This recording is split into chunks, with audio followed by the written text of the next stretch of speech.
Hey guys, Ryan Earnhardt here from CreativeSoundLab.tv.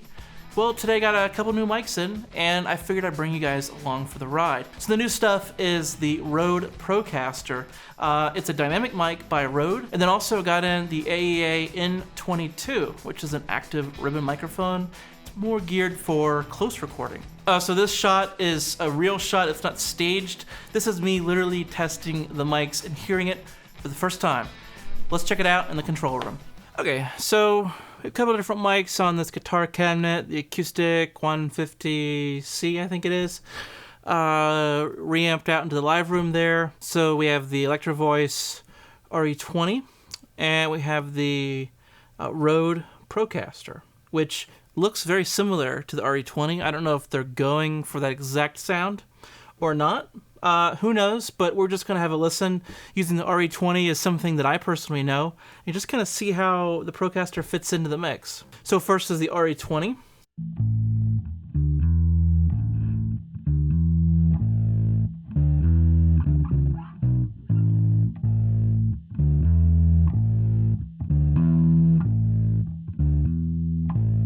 Okay, let's try out the Procaster.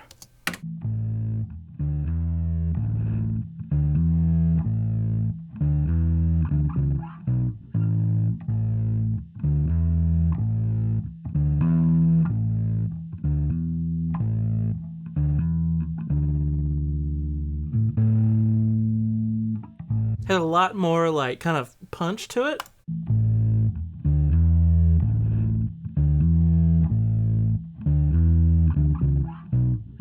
That was the RE20.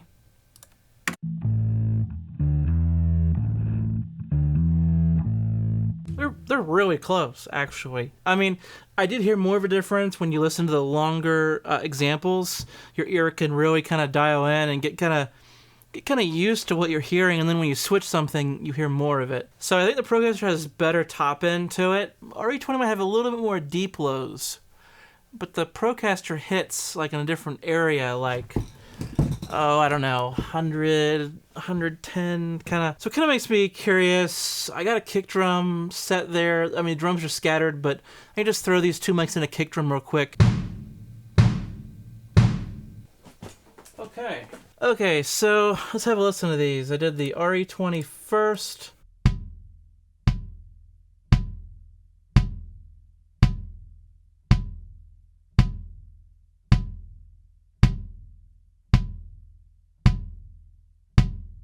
Procaster.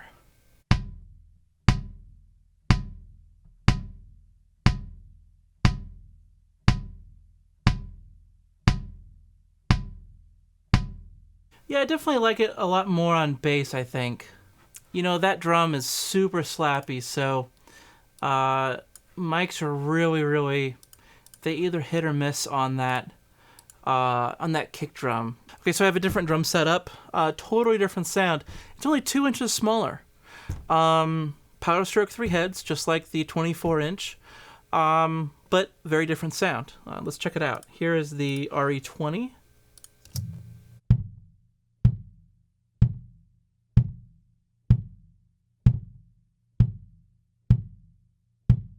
Procaster.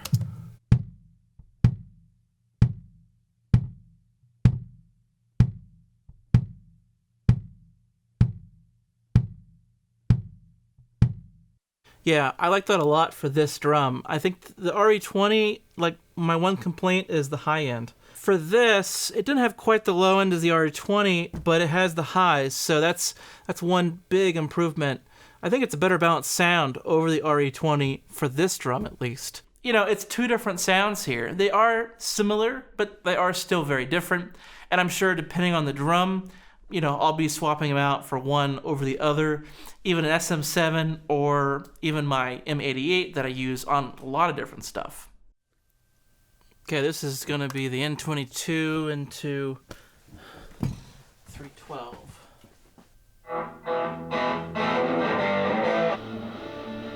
So let's check it out and see what this thing sounds like. First listen, first time I've heard this mic.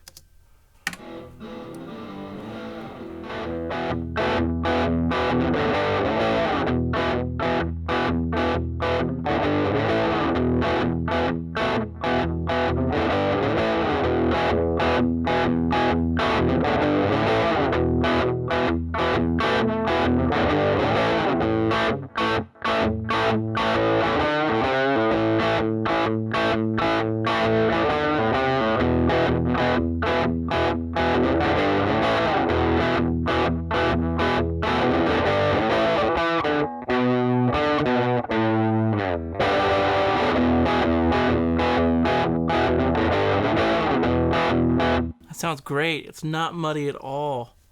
And it's right up on there too.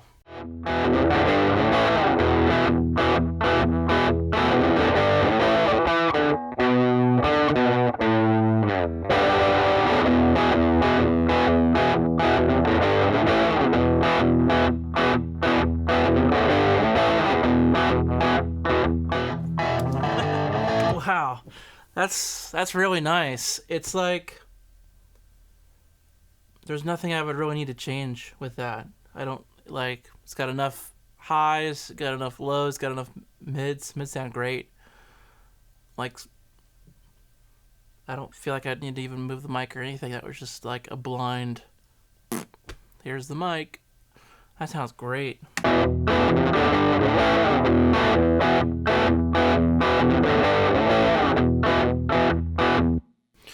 No pedals, nothing. That's just guitar into an amp with this mic going to a API clone preamp.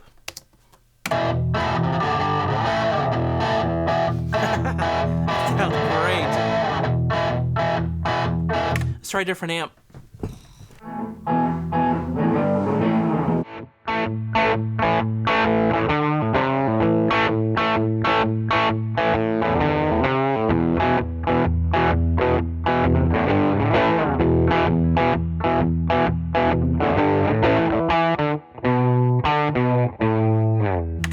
Yeah, I don't know if that guitar amp is right for this, but the mic sounds great. I mean, I wouldn't have to move that.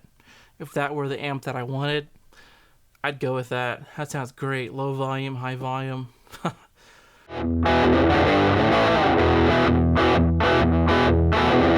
Sounds really good.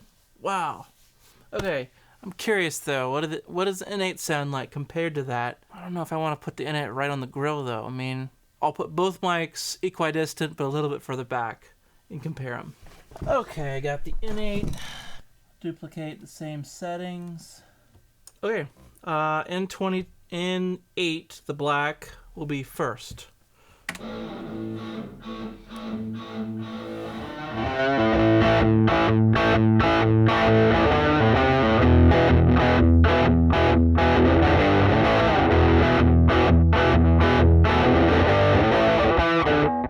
Yeah, that's nice. A lot of balls to that.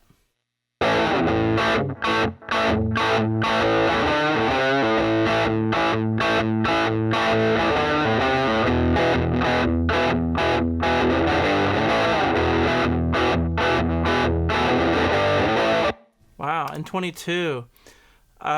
So yeah, they said it had like a enhanced mid-range. I wasn't really sure how much I should kind of think of that, but definitely so. That's really nice because with the N8, I've been having to EQ that on guitar. It's, you know, they actually say to use the N22 for guitar, and this is why. Like, it actually sounds great. N8, the black again.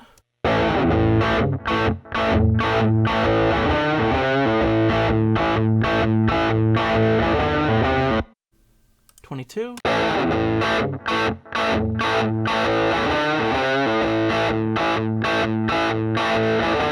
And 8.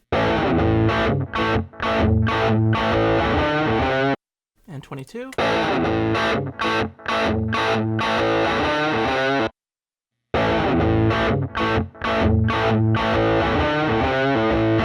That's the N8 there, a lot darker, more proximity effect. I don't really know how they dialed out the proximity effect of the N22. But that's great because it allows you to get really close and have a chance of blending this where you'd want to put a mic anyway, like 421, that's a 57. Man, it's such a good sound. Okay, so now maybe what I should do is try to optimize it for both mics, right? I don't think shootouts are really that fair because some mics like to be closer, some mics like to be farther away. I always get those two switched. So I'm going to optimize them. I'll move the N22 in because it likes to be close. I'll move the N8 out because it likes to be a little bit further away. Okay, so both mics are angled. N22 is just touching the cloth, and the N8 is about 7 to 8 inches out. Here is the N22 first, right on the cloth.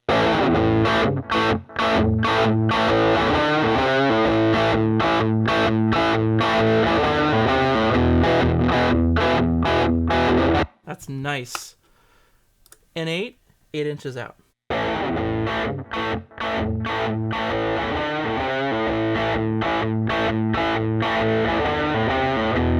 I think that's a little bit too far. Let me move it in just a little bit. Okay, moved it in just an inch or two. Hopefully this will get back a little bit of the low end.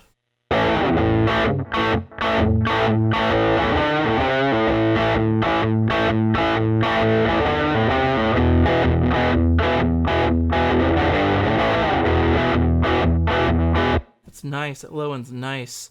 N22.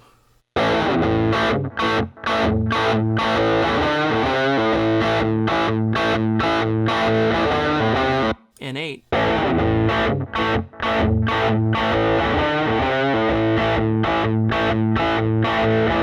N22.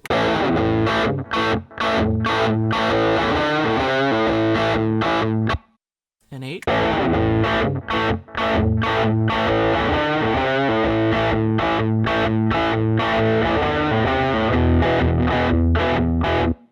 I mean, they're both amazing sounds, to be honest. The N8 just seems like it's not quite close enough when you compare it to the N22. It's probably a classic sound, like for kind of a Western lead with tremolo or something kind of classy, kind of old maybe. Cleanish sound, but for this like hard-hitting rocks kind of tone, especially the kind of Vox tone, I like this N22 a lot. It's a really nice tone.